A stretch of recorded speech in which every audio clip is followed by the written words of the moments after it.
Hello friends, எல்லோரும் நல்லா இருக்கீங்களா? இன்றைக்கி நம்ம பருப்பு கீரை தாங்க கடைய போகிறோம். அதற்கு தேவையான பொருள் பருப்பு கீரையை ஒரு கட்டு வாங்கி க்ளீன் பண்ணி அரிஞ்சு வச்சுக்கணும். அதை குக்கரில் சேர்த்துக்கலாம்.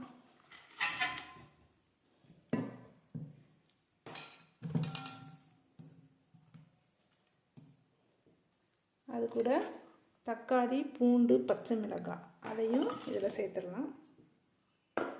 பருப்பு சிறிதளவு,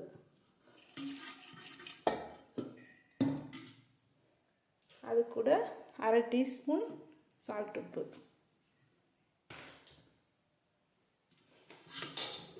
தேவையான அளவு தண்ணி.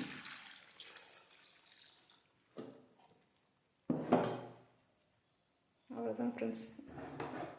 இது 4 விசில் வந்தோடனே எடுத்துக்கலாம். இப்போ எல்லாத்தையும் சேர்த்து அடுப்பில் வச்சாச்சு. 4 விசில் வரட்டும்.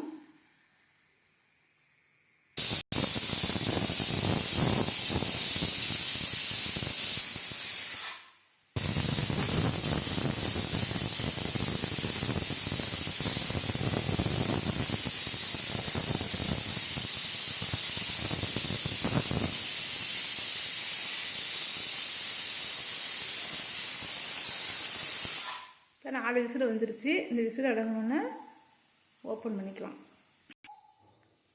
கீரை விசில் அடங்கட்டும். இப்போ நம்ம அதுக்கு ஒரு தாளிப்பு கொடுத்துடலாம். எண்ணெய் 2 டீஸ்பூன் ஊற்றியாச்சு. எண்ணெய் சூடுனதுக்கப்புறம் கடுகு போட்டுக்கலாம்.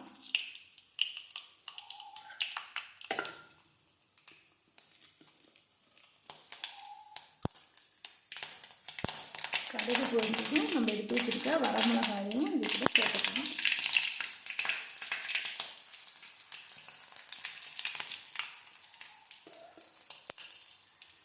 கூட வெங்காயத்தையும் சேர்க்கலாம்.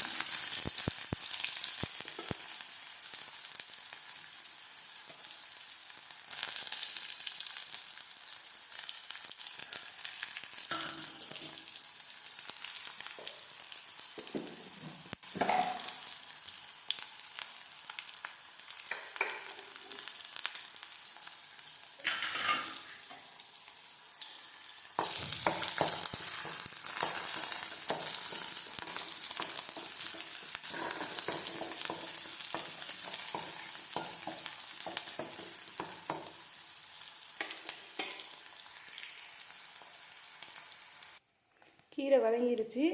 இப்போ தண்ணி எக்ஸ்ட்ரா இருக்கிறத இழுத்து வச்சுட்டு நம்ம கரைஞ்சி இதில் சேர்த்துடலாம்.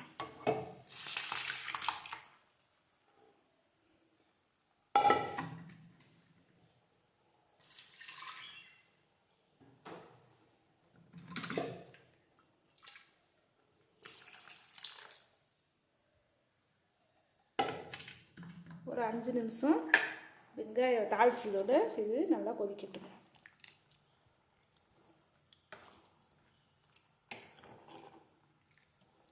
இப்போ தண்ணி அதிகமாக நான் சேர்த்துட்டேன். அந்த தண்ணியை வேஸ்ட்டு பண்ணாமல் கணக்காக அந்த கீரைக்கு ஊற்றிட்டு மீதி தண்ணியை நம்ம சூப்பு மாதிரி குடிச்சிடலாம். கீழே ஊற்றாமல். இது உடம்புக்கு நல்லது.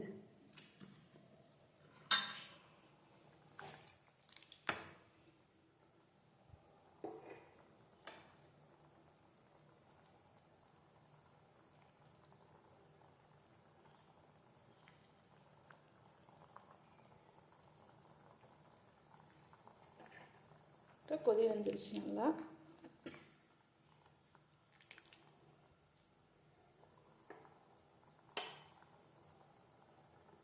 இந்த ஸ்டேஜில் நம்ம கேஸை ஆஃப் பண்ணிடுவோம்.